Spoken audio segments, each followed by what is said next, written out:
Park rangers are trained to ignore voices calling for help after midnight, because if you answer, it knows you're listening. This is called the Midnight Protocol, and I broke it. My name is Tyler Smith, and I was a night shift ranger at the Cades Cove Campground in the Great Smoky Mountains.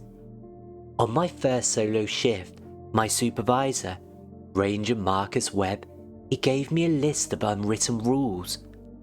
Most were common sense: don't approach aggressive wildlife, check in every hour, carry extra batteries.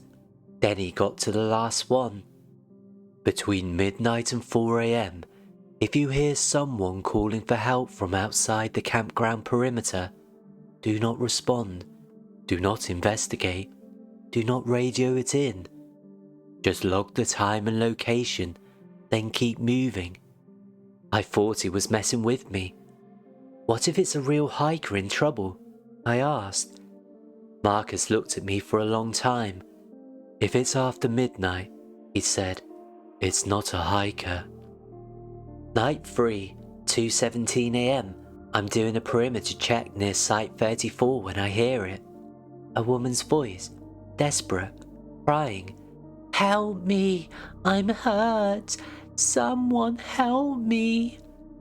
It's coming from the woods, maybe 50 yards past the campground boundary. The tone is perfect, panicked, breathless, exactly what a real distress call sounds like. Every instinct I have says run towards the voice. But I remember Marcus's rule. I radio base. Possible distress call heard at Site 34 tree line. Requesting guidance. Marcus's voice came through, calm and flat. Log it, time and location, keep moving. There's someone out there. Log it, keep moving. I stand there, flashlight in hand, every muscle screaming at me to go help.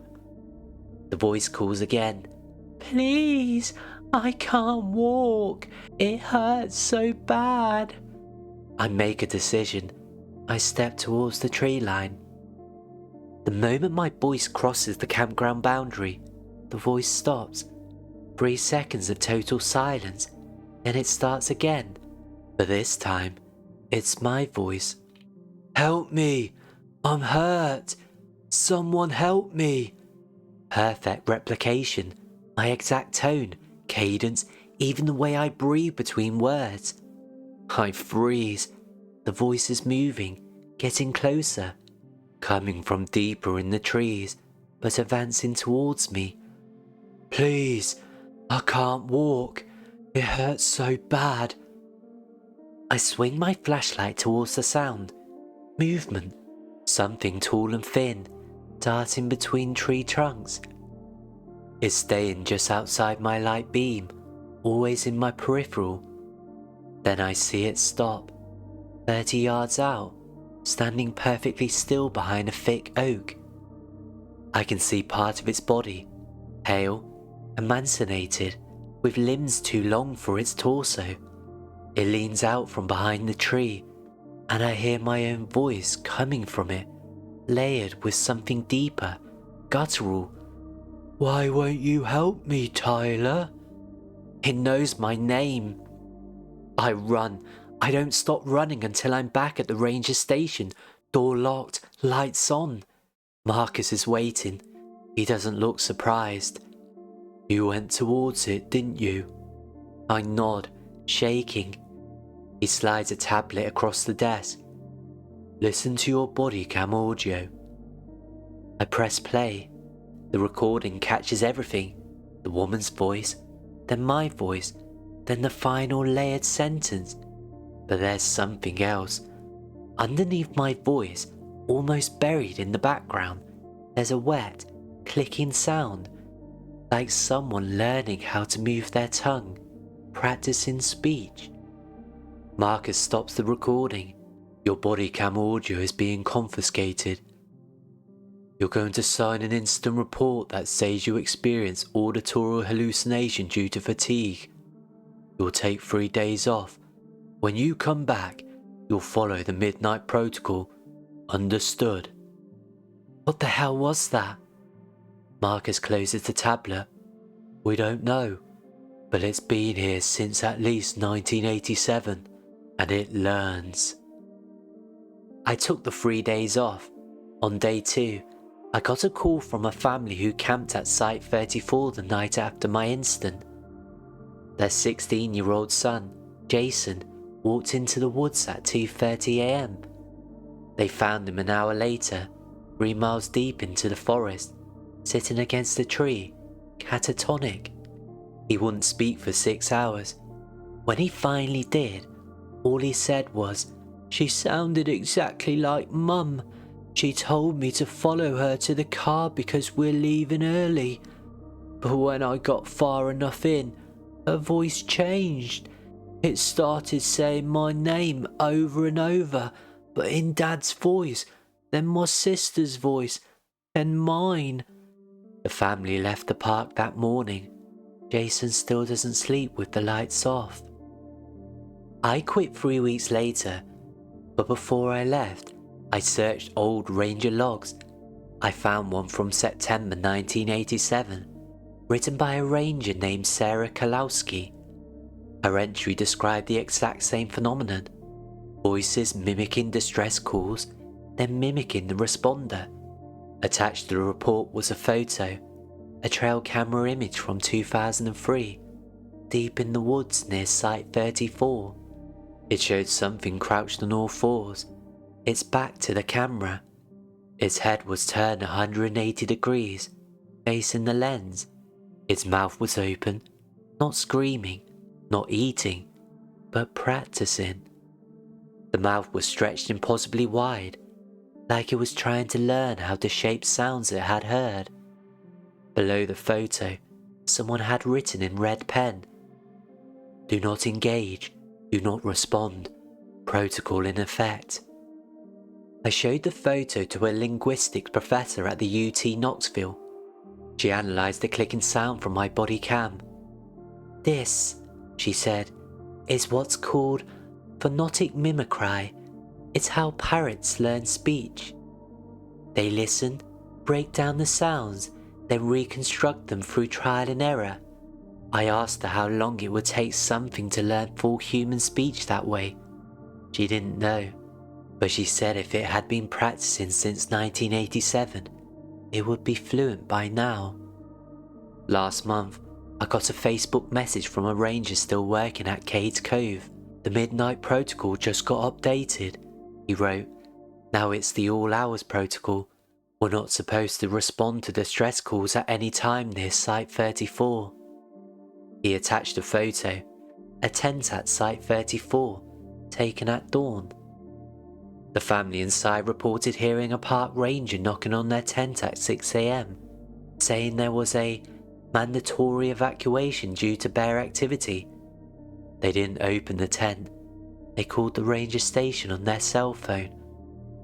No rangers were on duty at 6 a.m. No evacuation had been ordered. The photo shows a handprint on the outside of the tent. 5 fingers, 1 thumb. But the palm was elongated and the fingerprints were smeared, like whatever made them didn't have ridges, like it was still learning what hands were supposed to look like.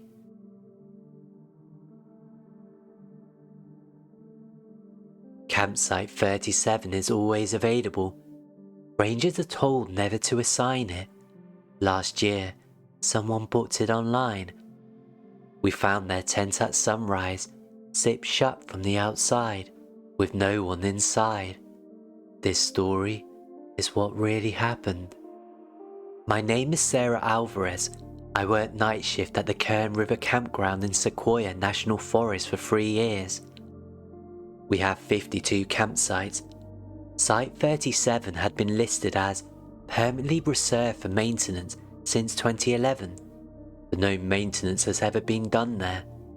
It's just empty grass, a fire pit, and a weathered picnic table. The site backs up to a dense forest about 30 yards from the nearest occupied campsite. During my orientation, my supervisor told me, "If anyone camps at Site 37 for any reason, you evacuate them immediately, No explanation, just move them. I asked why. He said, because people who stay there don't remember leaving. July the 4th weekend, 2022. The campground is full. Every site is booked. At 11:30 p.m, I'm doing my first patrol lap when I see lights at Site 37. A tent, a car with Oregon plates, family. They bypassed check-in, just drove in and set up. I approached to relocate them. The campfire is cold, the tent is zipped, the car is locked with keys on the dashboard, but no people. I call out, no answer. I knock on the tent, nothing. I unzip it. Inside were 3 sleeping bags, still warm, phones on charging pads, wallets and IDs. Andrew Marsh, age 37, Rachel Marsh, age 34, and Lily Marsh, age 9. Their shoes are lined up neatly by the tent door, but the tent is zipped closed from the outside, with a carabiner clipped through both zipper pulls, impossible to do from the inside. I radio for backup. While I wait, I walk the perimeter with my flashlight. I find footprints leading from Site 37 into the woods. 3 sets, adult male, adult female, and child. But I see a 4th set. The 4th print starts out normal, boot prints, size 11, standard tread. But 20 yards into the woods, they start changing. The boot prints become barefoot, the toes elongated, the stride lengthens. By 50 yards, the prints are 8 feet apart and pressed so deep into the soil they cracked tree roots. Whatever left these tracks was walking alongside the family, and it was changing. Search teams deploy at midnight.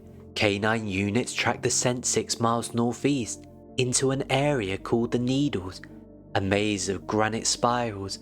We find the Marsh family at 6:47 a.m. They're sitting on a granite slab, barefoot, shivering, staring at nothing. The parents are unresponsive. The daughter, Lily, is humming to herself. Paramedics check them. No injuries, no signs of assault. Body temperature is 94 Fahrenheit, mild hypothermia, pupils dilated but reactive. We bring them back to base. They're wrapped in thermal blankets, given hot coffee. Andrew Marsh speaks first. Where are we? Kern River Campground. You were camping at Site 37. Do you remember leaving your tent? He looks at his wife. She shakes her head slowly. We went to sleep around 10 p.m, Andrew says. I zipped the tent. I clipped the lock. I remember waking up here. You don't remember walking 6 miles? No. Lily looks up. Her voice is small, distant. The campground host said we should follow him. Rachel Marsh goes rigid. Lily, what are you talking about? He knocked on the tent. He said he was the campground host and the bathrooms by our site were broken, so we should follow him to the real ones. He was really tall. He was smiling the whole time. Sarah asks, what did he look like? Lily tilts her head, like she's trying to remember. He looked normal, but his smile was too big, like it didn't fit on his face right. Blood work comes back that afternoon. All 3 family members have cortisol levels 3 times normal, extreme stress response, but no physical trauma. The case is closed as sleepwalking event, possible shared parasomnia. Site 37 is fenced off with chain link, signs are posted, erosion hazard, no entry. The Marsh family leaves that day. I never see them again. But I couldn't let it go. I searched old instant reports. I found 11 similar cases since 1997, all at Site 37. all overnight, all found miles away with no memory. One report from 2003 had a detail that made my stomach turn. Victim reported being led by camp staff to check on something wrong with their reservation. Victim described staff member as friendly, but wrong. When asked to clarify, victim said he moved like he was remembering how to walk. I kept digging. I found the original construction permits from 1996. The campground was built by a forestry crew over 6 months. There was an incident report from August 1996, 2 months before the campground opened. Crew supervisor Frank Delaney reported finding a anomaly at the site designated for campsite 37. A hole, perfectly circular, 6 feet deep, smooth walls, no tall marks, no explanation. Delaney ordered it to be filled with concrete and a campsite built over it. But the concrete never fully hardened. The crew notes said it stayed tacky and warm to the touch for at least 3 weeks, but they built the site anyway. I transferred out to Kern River in 2023, but before I left, I went to Site 37 one last time. The picnic table had moved. It was 10 feet from where it had been, dragged through the grass, leaving deep grooves. Underneath where it used to sit, the ground was disturbed, fresh dirt, recently turned, and pressed into the soil, clear as day. A handprint, 4 fingers, 1 thumb, palm twice the size of mine. I took a photo, I measured it. The palm was 11 inches wide. I covered it back up and I just left. I sent the photo to a forensic consultant in San Francisco. She called me 2 days later. This isn't human, the proportions are all wrong. The thumb is opposable, but the angle suggests it rotates in a way human thumbs can't. And the depth of the print, whatever made this weighed at least 400 pounds. I asked her what could leave a print like that. She went quiet for a long time. Nothing that should exist, she said, but if I had to guess, this is a hand designed for digging, for pulling itself up from underground. I asked her what she meant. The print is facing up, she said, like whatever made it was climbing out. Site 37 is still closed, the fence is still there, but if you visit Kern River Campground and look at the fence line around Site 37, you'll notice something. The chain link is bowed outwards in 3 places, like something very large pushed against it from the inside. And if you check the Park Service database, you'll see Site 37 is no longer listed as reserved for maintenance. It's listed as site removed. But the site is still there. The grass, the fire pit, the picnic table. They just stopped acknowledging it exists, because if they don't assign it, they don't have to explain why people keep finding handprints in the dirt, or why, on some nights, campers in Site 37 and Site 38 report hearing digging sounds coming from the empty space between them, always between 2 and 4 a.m, always the sound of something clawing its way up.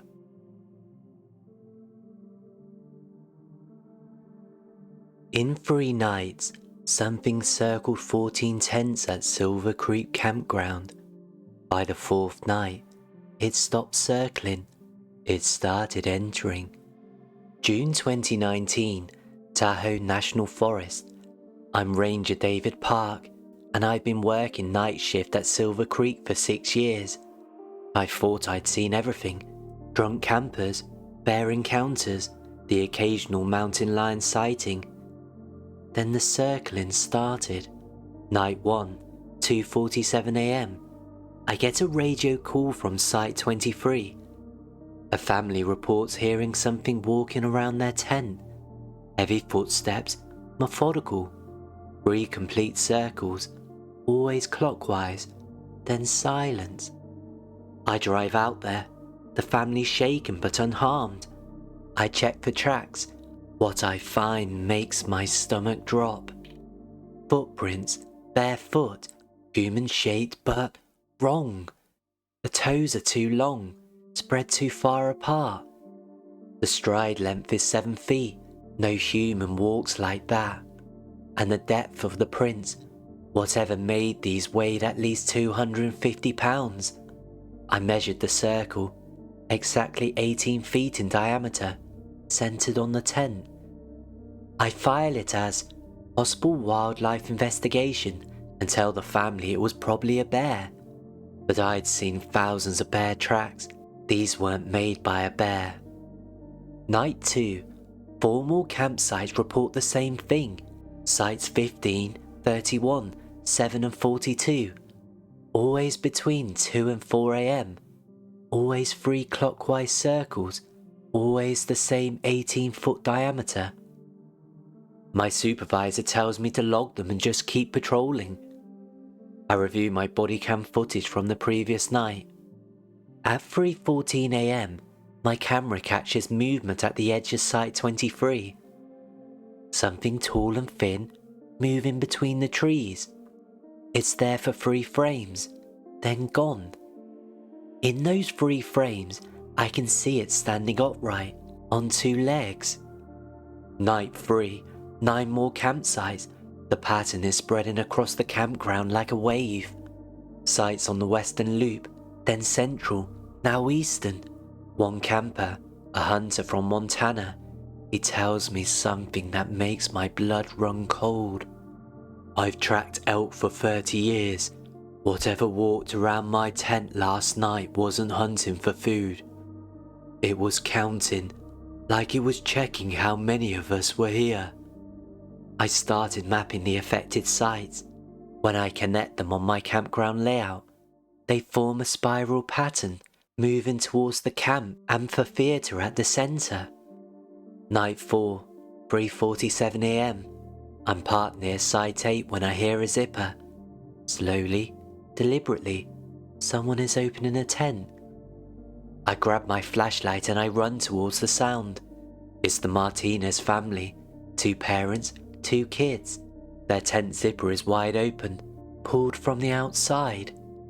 But the family is asleep, all 4 of them, breathing deeply, completely unaware. I wake them. The father is confused. We zipped it closed. I clipped it through both sides. You can't open that from the outside. I shine my light onto the zipper. The carabiner is unclipped, lying in the grass 3 feet away. Then the 4-year-old daughter, Isabella, says something that stops everyone cold. The tall man wanted to see if we were sleeping. He said we passed the test. Her mother goes pale. Honey, what are you talking about? He came inside. He bent down really close and listened to us breathing. Then he smiled and left. I searched the tent. On the inside wall, near where Isabella was sleeping, I found a handprint in the dried mud. 5 fingers, 1 thumb, but the joints are in the wrong places. The fingers bend backwards at the middle knuckle. I file an instant report. Possible unauthorized entry, suspect unknown. By 6 a.m, I'm called into the district supervisor's office. My report had been rewritten. It now says, wildlife curiosity behavior, black bear investigation, no human threat.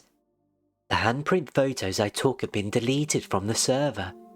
Silver Creek Campground is closed effective immediately for infrastructure maintenance and transferred to a desk position in Sacramento within 72 hours. But here's what they didn't know I'd find. Before I left, I searched Park Service records for temporary campground closures in Northern California. Over the past 5 years, 23 campgrounds, all closed for 10 to 14 days during summer months, all listed as maintenance or water system repair, all within a 200-mile radius of Silver Creek. I mapped them.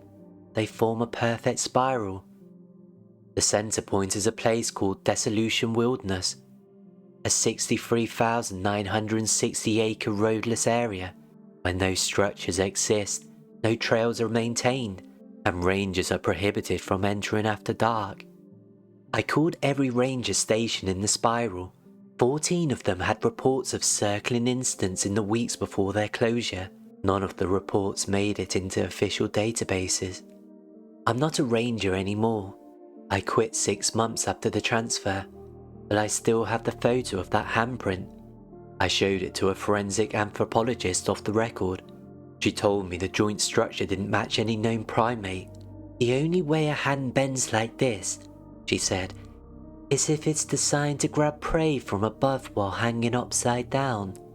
I asked her what hunts that way. She didn't answer. Silver Creek reopened 3 weeks after I left. New ranger staff, no one who worked the circling nights. The amphitheatre at the centre of the spiral is being permanently closed, fenced off with chain link and razor wire. The sign says, erosion hazard. But if you look at the satellite images from before and after the closure, you'll see something they don't want you to notice. The trees around the amphitheatre are all bent inwards, towards the centre, as if something very large stood in the middle and pulled them down, all at once. And if you zoom in close enough on the most recent satellite photos, you can see it. 14 circles in the grass around the amphitheatre, each one exactly 18 feet in diameter, perfectly preserved, even though the grass doesn't grow in circles and nothing was camped there.